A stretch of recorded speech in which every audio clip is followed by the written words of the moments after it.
यहाँ पे भी एक पेच लड़ा हुआ है कि जो हमारे एलजी साहब है उन्होंने इसकी परमिशन ही नहीं दी। उन्होंने कहा ऐसी यूटी के अंदर कहीं भी एडवाइजर की पोस्ट नहीं है। अगर आपने बनाया है इसकी जो सैलरी और बाकी जो भी है वो आप ही से निकलेंगे, ये गवर्नमेंट से नहीं निकलेंगे। नई खबर, नई दृष्टि, नई दिशा, रंगीन खबरों की परत दर परत खोलता है।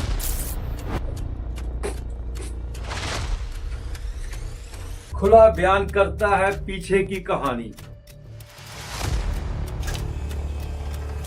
जुड़े रहे एपीजी न्यूज के साथ।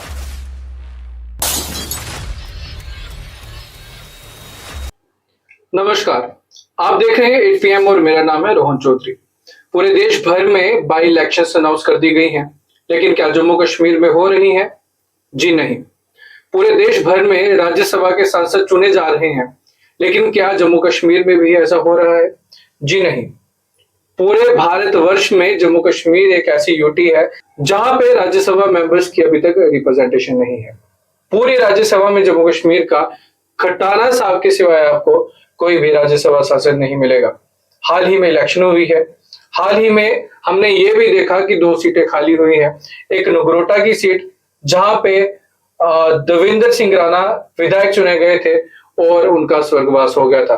दूसरी तरफ बड़गाम की सीट जहां पे उमर अब्दुल्ला ने, जो जम्मू कश्मीर के मुख्यमंत्री हैं, उन्होंने उस सीट को छोड़ दिया था और गांदरबल की सीट को लेकर चले थे। लेकिन सवाल ये उठता है कि पूरे देश भर में यदि ये सब हो रहा है तो जम्मू कश्मीर ही ऐसा क्यों है जहां पे ना तो बाई इलेक्शंस हो रही हैं और ना ही राज्यसभा की इलेक्शंस हो रही हैं। इस पर खास बातचीत करने के लिए हमारे साथ मौजूद हैं पीपी न्यूज लाइन के editor in chief Adarsh Pal Gupta ji. Sir, बहुत बहुत शुक्रिया अपना वक्त देने के लिए। धन्यवाद। सर, क्या लगता है कि जम्मू कश्मीर को एक बार फिर से इग्नोर किया जा रहा है? क्या कारण है? देखिए, यहाँ तक बाई इलेक्शन का सवाल है। पहले सबसे असेंबली की बात करें तो असेंबली में उमर अब्दुल्ला जो चीफ मिनिस्टर हैं वो 2 सीटों पर चुनाव लड़े थे और उस वक्त एक बहुत ही बड़ा एक प्रचार तंत्र जो है था वो नेशनल कॉन्फ्रेंस के विरुद्ध था और उमर अब्दुल्ला चूंकि उससे पहले चुनाव हार चुके थे इसलिए सभी जगह पे ये कह रहा था कि उमर अब्दुल्ला जो है चुनाव नहीं जीतेंगे। जीत नहीं, हार की डर के मारे चुनाव लड़ रहे हैं। लेकिन नतीजा उल्टा निकला। उमर अब्दुल्ला ने हुकूमत भी बना ली और दोनों सीटों पर चुनाव लड़े और उस वक्त भी उन्होंने कहा था मैं बड़गाम की सीट छोड़ दूंगा। और दूसरी नगरोटा की सीट थी। ये तो अनफॉर्चुनेटली है कि राणा साहब की डेथ होगी और उनकी मृत्यु के बाद वो भी सीट खाली होगी। अब 6 महीने के अंदर अंदर इनको चुनाव करवाने पड़ते हैं। हाँ, ये रूल के अनुसार 6 महीने के अंदर उनको चुनाव करवाने, जिसके पास सीट है उसको 6 महीने में खाली करनी पड़ती है। लेकिन उमर अब्दुल्ला ने फौरन उसी के चीफ मिनिस्टर बनते ही इसको अपनी सीट को छोड़ दिया था। उन्होंने 6 महीने का भी समय नहीं लिया था। 6 महीने से ये सीट खाली पड़ी है और अब सारे देश के अंदर जो बाई इलेक्शन हो रहे हैं, लेकिन जम्मू कश्मीर के अंदर इसका नाम भी नहीं लिया जा रहा। जहां तक असेंबली की सीट की बात करें तो यहाँ पे तैयारियां बहुत देर से शुरू हुई है। अगर हम जम्मू नगरोटा की बात करें तो यहाँ तो प्रत्याशी घूम रहे हैं अपनी कॉन्स्टिट्यूंसी में जाके प्रचार कर रहे हैं और जिस तरह से देवेंद्र राणा की जो बेटी है उनका नाम देवयानी राणा, उनका नाम आ रहा है कि वह भारतीय जनता पार्टी की तरफ से अपने पिताजी की सीट पर चुनाव लड़ेगी। और उसमें यह भी आ रहा था कि नेशनल कॉन्फ्रेंस एक स्ट्रांग पार्टी है उसके अपोजिट।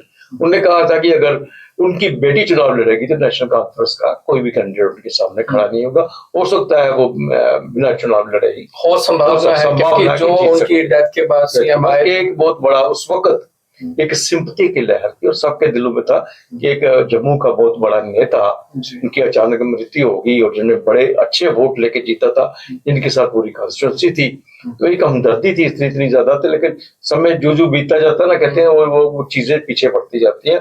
आने वाला समय क्या बताएगा बहुत अलग सी बात है। लेकिन सबसे बड़ी बात है कि ये चुनाव क्यों नहीं हो रहे, ये तो इलेक्शन कमीशन ही बता सकता है। क्योंकि क्यों नहीं जब हर बात हम कहते हैं कि यहाँ पे हालात ठीक है, सब कुछ ठीक है, चुनाव असेंबली के हो चुके हैं और आप तो अभी लोकल बॉडीज और पंचायत के भी चुनाव करवाने जा रहे हैं। अगर ऑपरेशन सिंदूर ना बीच में आता तो अभी तक इसकी तैयारियां भी होनी शुरू हो चुकी होती।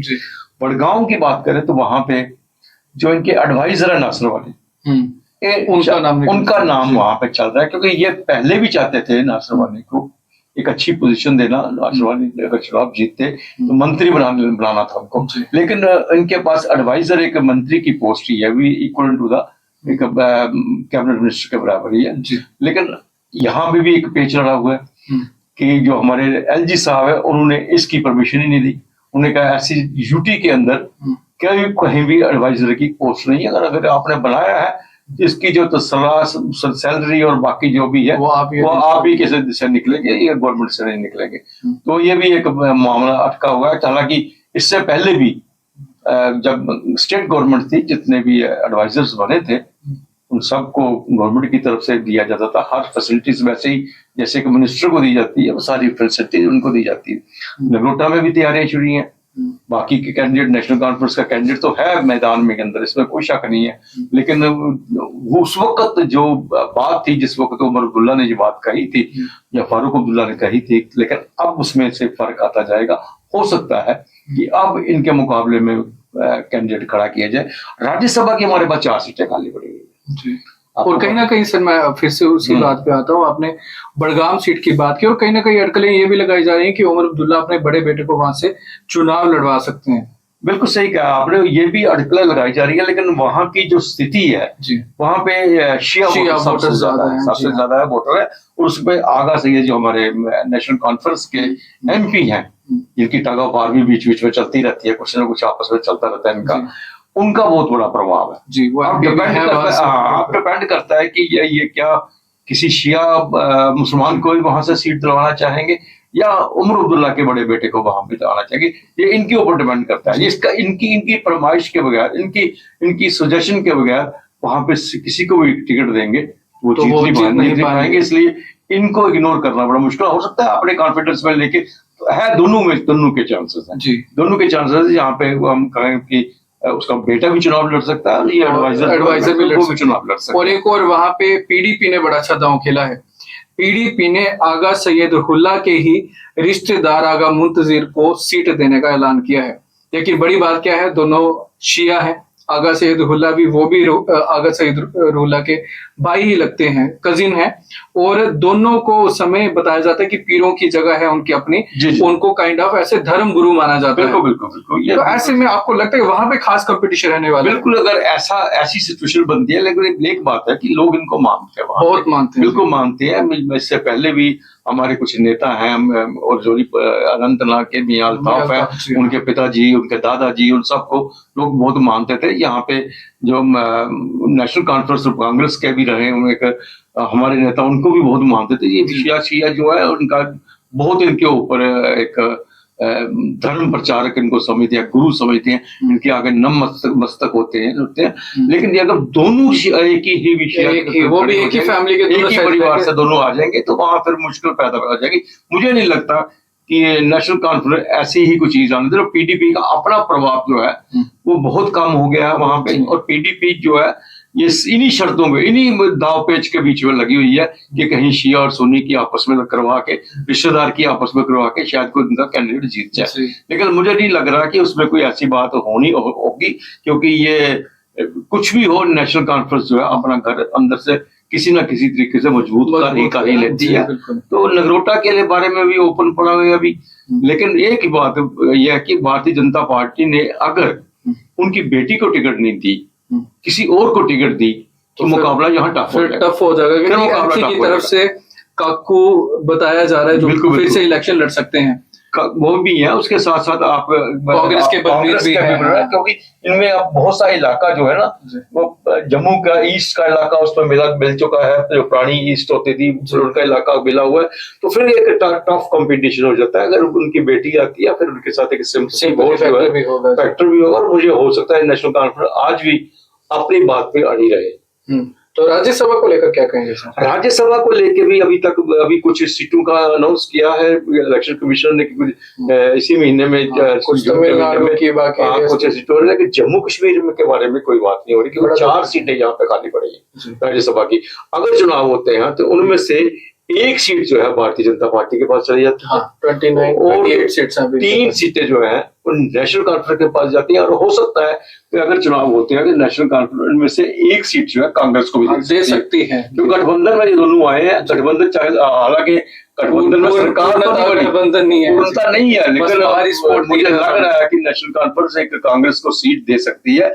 अब देखना ही है कि भारतीय जनता पार्टी की जहाँ पे एक सीट है, परे का नार और 100 बीमार है यहाँ पे। जी बिल्कुल, ठीक है, क्योंकि बहुत से हैं यूटी होने के बाद यहाँ पे बहुतों को पुराने चेहरों को बदला गया ने जब चुनाव, क्योंकि लोगों के उनके प्रति बड़ा क्रोध था, वो उनने मन बना चुका थे अगर यही आए तो हम वोट नहीं देंगे, और पार्टी ने भी एक अच्छा काम किया कि पुराने चेहरों को बदला गया और अच्छी अच्छी पोजीशन में भी थी, जिसमें से कविंद्र गुप्ता है, डिप्टी सीएम भी रहे, क्या स्पीकर भी रहे, और सेम पोजीशन जो है निर्मल सिंह की भी है, डॉक्टर निर्मल सिंह भी डिप्टी सीएम भी रहे, स्पीकर भी रहे, और तीसरा नाम वो भी है सत्य शर्मा भी, वो भी मंत्री भी रह चुके हैं, लेकिन उन्हें टिकट नहीं दी गई। दूसरी बार वो प्रेसिडेंट भी बने हैं। अब इन तीनों के बीच में भारतीय जनता पार्टी किसको बनाती है अपना कैंडिडेट, आने वाले समय बनाएगा, लेकिन नेशनल कॉन्फ्रेंस जो है वो 3 सीटें यहाँ से जीतेगी, डेफिनेट जीतेगी, और हो सकता है कांग्रेस को एक सीट दे, और ना भी अगर कांग्रेस के साथ उनका समझौता है, उनको सीट क्या तो नेशनल कॉन्फ्रेंस में खाते में आएगी।